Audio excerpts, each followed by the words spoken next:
Trump did something tonight that no other Republican candidate has done in 40 years. Campaign in the Bronx.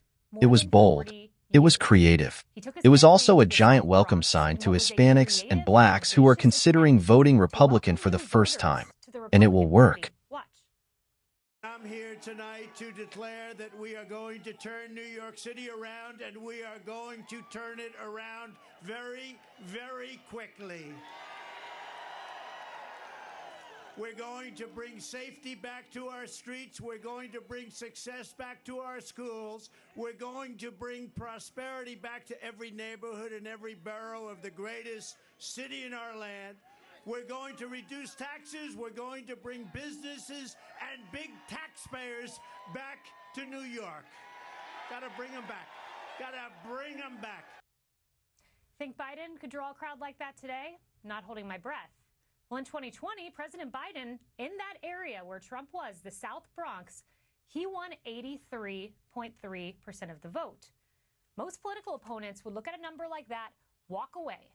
They would write off that area of the country. But President Trump, he decided to double down, to fight harder.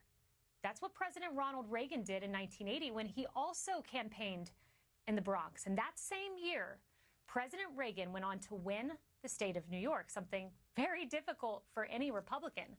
But today, the South Bronx, it's 64% Hispanic, 31% Black. And recent polls show President Trump outperforming traditional Republicans with these communities. Check out the New York Times Siena poll of 6 key swing states. It shows President Trump garnering 23% of the Black vote. And according to the New York Times, I'm sure they loved reporting this. This was in the pages of the New York Times. This would be the highest level of Black support for any Republican presidential candidate since the enactment of the Civil Rights Act of 1964. And that same poll shows President Trump within 3 points of outright winning the Latino vote. Alexis McAdams is on the ground in the Bronx. She joins us now with more. Alexis, what are you seeing?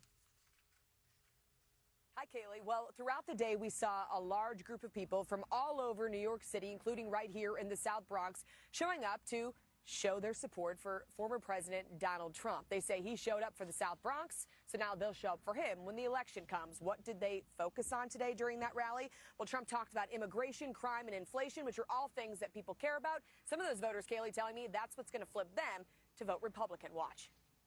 You used to vote Democrat. This year, that's going to change.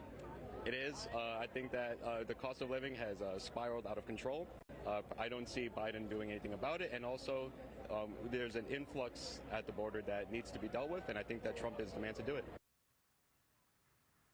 And people talking about crime specifically here in the South Bronx. They live around it. They grew up with it. And Trump really hammered that home today, Kaylee, talking about the NYPD, saying that when he is reelected, if he is reelected, he would get into office and try to work hard with the Democratic Governor Kathy Hochul and also the Democratic mayor there as well to try and see what they could do to fix subway crime and things that people care about, including the migrant crisis. So really, it was interesting to see all the different groups of people who showed up today from the Black community and also from the Hispanic community who say this year they're not voting Democrat like they have for their entire life, but they're voting for Trump.